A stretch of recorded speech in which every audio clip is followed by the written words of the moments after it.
Good afternoon, I'm Giovanni Dennis with the Midday News. A special welcome if you're joining us online at onespotmedia.com. The lone suspect in the Canis Jackson murder investigation has given a caution statement to the police. Lawmen say they have gathered substantial evidence in their probe.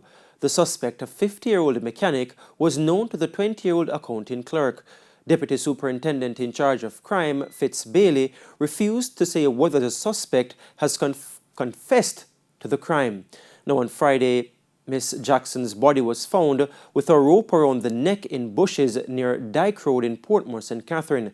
Now, DSP Bailey believes the suspect strangled Miss Jackson to death.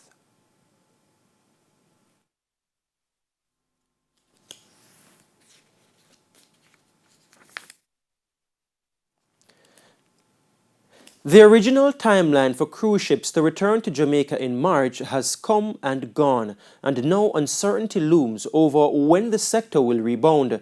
Tourism Minister Ed Bartlett late last year said cruise ships could return at least to Falmouth in March. Then in January, he placed that timeline to May, and now it's being moved further. O'Shane Masters has more. Yet another shift in the timeline as to when cruise ships will visit the island again. Speaking with our news centre late last year, Tourism Minister Edmund Bartlett was optimistic that cruise shipping would resume in March this year. The timeline was then shifted to May. But with what is happening, especially in the United States with the respiratory illness COVID-19, the timeline has been changed again. Delano Sivright is a senior strategist in the Tourism Ministry. The Cruise Line International Association, which is essentially an association of all the major cruise lines around the world, had requested of the U.S. CDC that they lift the framework for conditional sailing so that cruises can resume in July on a phased basis. From our understanding, the CDC has rejected this and intends to stick now to their November timeline, November 2021, to have a phased reopening of the cruise industry. Mr. Sivright says this is a major setback for Jamaica. Currently, tourism is Jamaica's major foreign exchange earner. The fact is 2020 was a disastrous year for tourism here and globally. Certainly in 2019, we had over 1.5 million cruise visitors to Jamaica. It has an impact on our economy. It's a multi-billion-dollar industry that affects the livelihoods of many Jamaicans, particularly along the North Coast. So it is certainly a setback that the CDC still is pushing to have a phased reopening in November of this year rather than the summer of this year. However, at least one major cruise line is seeking to resume cruise operations in the Caribbean.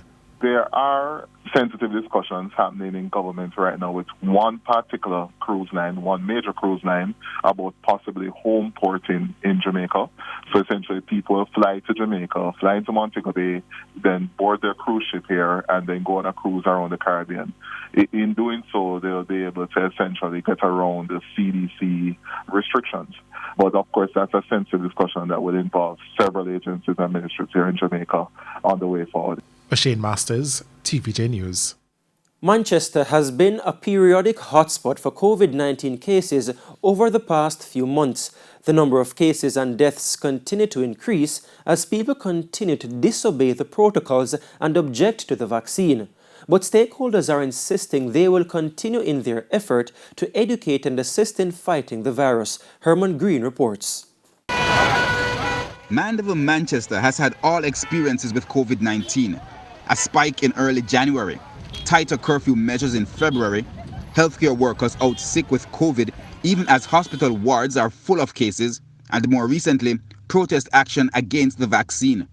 But despite the challenges, Custos of Manchester, Garfield Green, is leading a team to push back against the parish outbreak. The drive is to find new ways to educate and encourage the public to give the protocols a chance to work. So we have with us today masks, sanitizers, some bumper stickers for the taxis that says no mask, no seat, or no ride. And they also have bumper stickers just for any motorist that they can put on their vehicles, encourage persons to sanitize, maintain their social distance, and to wear the mask. We also have with us the COVID hotline numbers for Manchester that persons can call and share information with them or get information regarding COVID-19. The effort is a partnership involving the Ministry of Health, the Jamaica Constabulary Force, and the Justices of the Peace. The group visited Kendall, Mandeville, Williamsfield, and Alligator Pond. The team was also informing people about the vaccination program, answering questions, and encouraging seniors to get vaccinated.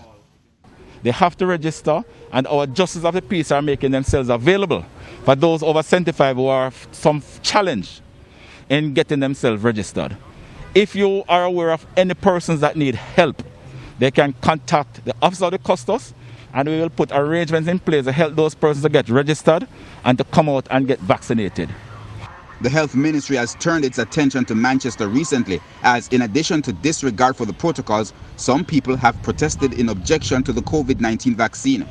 The Health Minister also toured the parish recently, educating persons about vaccines and their role in eradicating diseases. Opposition spokesman on health, Dr. Maurice Guy, has labelled the on and off approach for lockdowns as counterproductive. His criticism is in light of the 3 weekends of lockdown announced by Prime Minister Andrew Holness on March 21. Dr. Guy says from a public health perspective, the best option would be a complete lockdown. Whether you have a hard lockdown, which would bear more result, as opposed to a on and off lockdown, the persons who you're trying to preserve their livelihoods would suffer the same way. In fact, we feel that the prolonging of the agony I spoke about, it relates to not only the numbers of persons who would get infected, but also the dislocation it have on their lives and livelihoods. He also argued that the lockdowns should have come earlier. However, he says, no matter the amount of lockdowns, if people are not adhering to the protocols, things will not improve. The other day of somebody attempting to jump off a roof in Spanish Town, I'm told it was. And when the forces or the persons who the responders came, everybody who lived in the neighborhood came out, and there was not one person I saw, and probably I'm not seeing too correctly, but I know I am, who had a mask on. So in addition to the lockdown, the reality is that the people, we as people need to adhere to the protocols. We need to wear the mask, and the mask wearing is very important. He was speaking on the morning agenda on Power 106 this morning. The country has recorded 334 new cases of the coronavirus. The number of confirmed cases now stands at 38,848. Kingston and St. Andrew recorded most of the new cases with 87, followed by St. Catherine with 38 and St. Elizabeth with 36. Meanwhile, 474 persons remain in hospital. 39 are critically ill. There are 20,526 active cases. In the meantime, one more Jamaican has died from COVID-19. He's a 72-year-old man from Kingston and St. Andrew. This brings the death toll to 587. And it's now time for a break here on the Midday News, but please stay with us. We'll have much more when we return.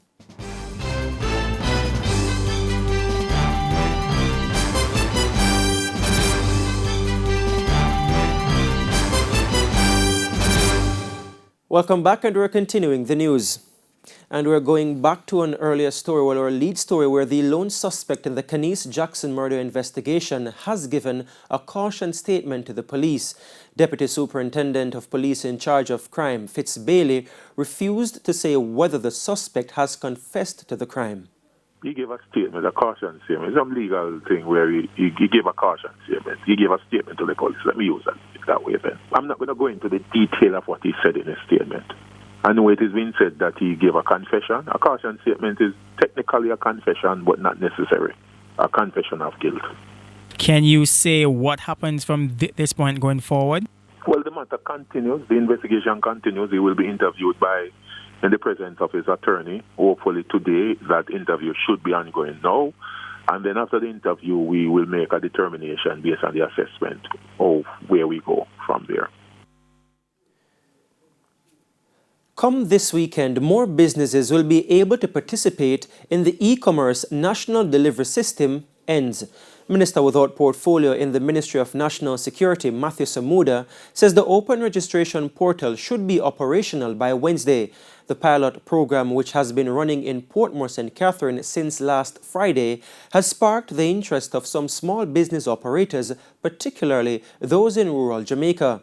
Speaking this morning on TVJ's Smile Jamaica, Mr. Samuda says consultation will take place to further expand the program. Meetings will be had today to determine how quickly we can get into Kingston and St. Andrew, St. James, and certainly how quickly we can get into rural parishes.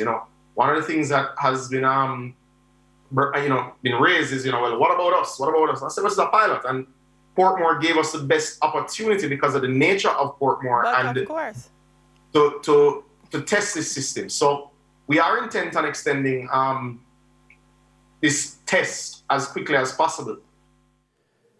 Opposition spokesperson on local government, Denise Daly, has welcomed news that changes will be made to ensure that more homeless people are fed in the upcoming weekend lockdowns.